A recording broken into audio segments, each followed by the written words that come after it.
Kot že nekaj preteklih let so dan slovenskih splošnih knjižnic praznovali tudi v Splošni knjižnici Slovenske Konjice. Za učence konjiških osnovnih šol so pripravili program prireditev, ki je predstavil aktivnost ter vlogo knjižnice v tem okolju. Program, ki so ga pripravili, je vključeval lutkovno predstavo Zajček gre na Luno, vzgojiteljic vrtca Slovenske Konjice in potopisno predavanje Sama Oniča o Venezueli. Pozdravljene punce, kako se vam je zdel današnji dan, današnji potopis?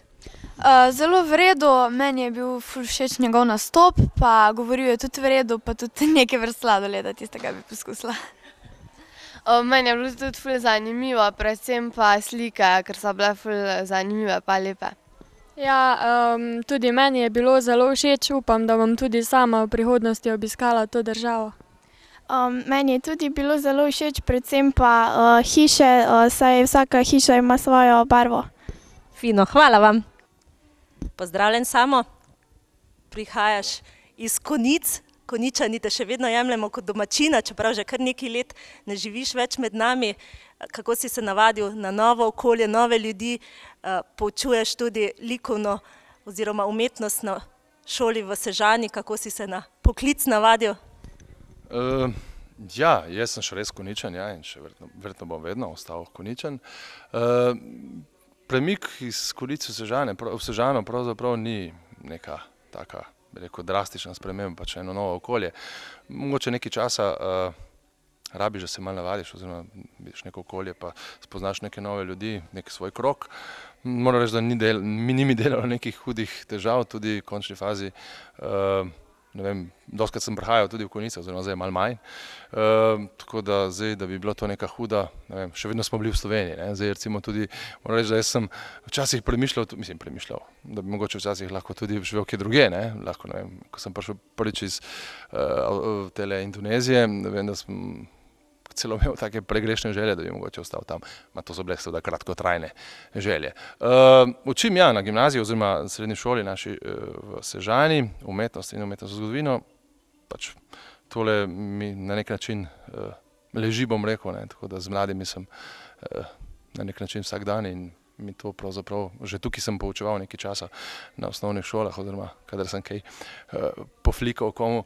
Drugače pa, ja, v redu, to je zdaj čisto, bi rekel, postala rutina. Danes si nas popeljal po poteh Venezuele. Kaj je botrovalo izbiri, da si izbral za konjiške osnovnošolce prav to destinacijo? Ja, mislim, da sem pred parimi leti, ne vem, 2 leti nazaj imel Latinsko Ameriko že, sem imel Peru in Bolivijo, Ekvador. Danes sem izbral sem Venezuelo, zato ker je mogoče za ta čas, ali pa to primerno recimo za dijake, za učence, bolj zanimivo, predvsem živali, dosti živali, Latinska Amerika, predvsem Venezuela je znamenita po blazni paleti oziroma različnih in raznolikih ptičev in seveda veliko ogromno živali. Potem pa tudi mogoče malo slikovitost dežele, drugačnost dežele, ki jo mogoče ti mladi niti ne poznajo toliko oziroma prihajajo šele v čas, ko bojo lahko potovali. In ne vem, en tak prikaz ene druge kulture, enega drugega sveta, če rečem, se mi je zdel primeren, da bi pa bil to nekaj strašno premišljen, mislim, bolj kot to pa niti pravzaprav nisem razmišljal, lahko bi bil tudi v končni fazi kakšna Afrika, no, Afriko sem tudi že gledali, tako da je bilo pač to logično sklepanje. Danes praznujemo knjižnice prav poseben dan, dan slovenskih splošnih knjižnic. Kakšen je tvoj odnos do knjižnic in pa seveda po katerih knjigah najraje posegaš? Vzameš katero tudi zraven na svoje potovanja? Tako, če sem čisto pošten, ne, da sem neki hud bralec nisem, ne, to imam doma vedno kakšne očitke. Preberem vsakih toliko, moram reči, da se lotim kakšne knjige, bolj botruje temu, da pač enostavno nimam časa za kakšne. Dosti berem literature, strokovne literature, ki jo seveda rabim v šoli za pripravo pač za dijake. Kakšen odnos? Knjiga meni, mislim, pravijo, da bo knjiga umrla, ne? Jaz mislim, da nikoli ne bo knjiga umrla, ne? Še predvsem je te fenomen teh kibernetičnih knjig, AI in tako naprej, kot se reče, ne? Jaz moram reči, da prav ta fenomen knjige in virov iz seveda medmrežja, to občutim posebej v šoli oziroma v službi, ko dijaki, ko pripravljajo recimo neke zadeve, referate, se veste, te PowerPoint predstavitve, vidim, da pravzaprav knjigo nič ali skoraj nič ne uporabljajo več, ne? Ker pač pravzaprav vse dobiš na internetu, ne? In prelahko jim je dobiti vir.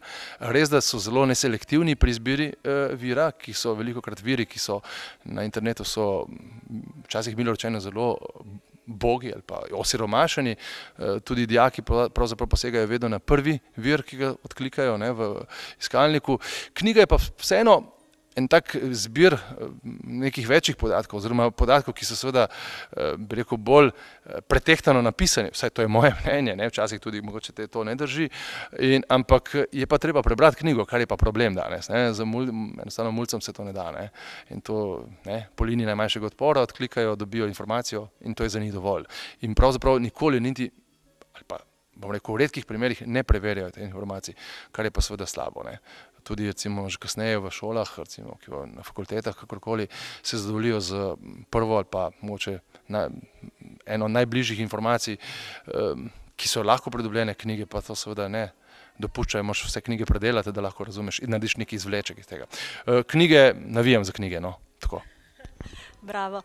In kakšni so načrti glede potovanja v prihodnosti? Ja, zdaj nekaj časa sem potegnil ročno, kot se reče temu, zdaj imam naraščaj in bo to mogoče še kakšno leto počakalo, 2.